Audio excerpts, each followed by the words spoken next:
看到一支自己从未去过的地方的旅行影片时，你会有什么样的感觉？看到博主快乐的脸，也会让自己快乐，就好像是在亲身体验他们的经历。但反之也亦然，看到别人在受罪，也会感同身受。临床心理学家肯德拉·库巴拉注意到，这被称为继发性创伤压力，也被称为替代性创伤，或者同理心疲劳。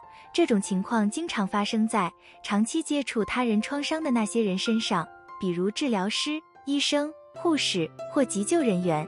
然而，也有一些情况是，那些没有直接接触过创伤患者的人可能会感到不安、焦虑，甚至出现与他们目前情况无关的身体症状。这支影片让我们对不是焦虑，而是二次创伤的几个迹象做一探究。阻止他人。根据研究人员卡尔顿·克雷格和珍妮·斯普林的研究，继发性创伤会导致情绪衰竭，使人缺乏能量，好像他们已经耗尽了他们的情感资源，没有能力接受别人的悲剧，所以倾向于阻止他们透露自己的创伤。远离创伤故事是确保不会感到不知所措的方法，尤其是当自己的情绪存储几乎消耗殆尽了的时候。噩梦。你可能从未经历过可怕的车祸，但多年以后，当你闭上眼睛时，就会做噩梦，梦见一辆汽车坠入峡谷时，人们扯着嗓子尖叫。在听了你的朋友讲述他卷入的一场事故后，经历了这样的噩梦。根据美国压力研究所的说法，梦通常是一个人在现实世界中的感受和观察的反应。与创伤有关的噩梦和焦虑梦并不罕见。噩梦是焦虑、恐惧、羞辱或威胁的痛苦情绪。继发性创伤会刺激大脑中的杏仁核，杏仁核能识别潜在的有害情况，并发出警报，触发战斗或逃跑反应。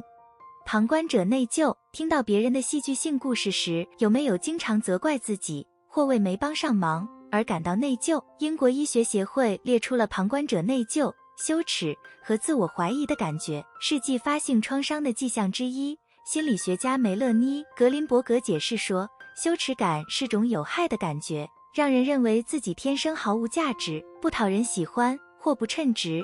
另一方面，内疚是一种与自己的行为和选择有关的糟糕感觉。患有继发性创伤的人往往高估了他们对某一事件的责任，比如一个治疗师可能会感到内疚或做出不自量力的事，试图做更多事来帮助客户处理创伤。变得不满。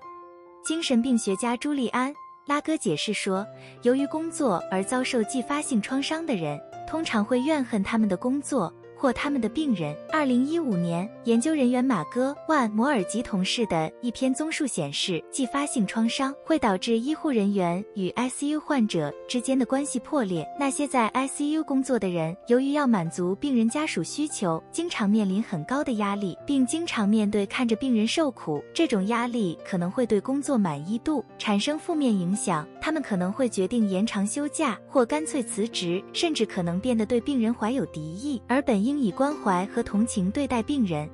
过度保护。一个人戴着治疗师的帽子，听客户讲述他小时候被虐待的故事。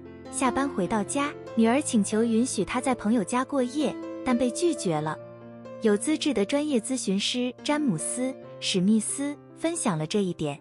他经历了育儿方式发生变化，以前他对女儿在朋友家过夜没有意见，但后来他变得过度保护了。当他的女儿在朋友家时，他感到无比焦虑，直到他安全地回到他的怀抱。再说一次，由于间接的创伤，他变得过分担心他的女儿可能受到虐待，变得愤世嫉俗。根据临床心理学家詹妮弗·休斯的说法，玩世不恭或消极的思维模式是继发性创伤的认知迹象。别人内心的恶魔变成了你内心的恶魔，这改变了你对自己和世界的看法。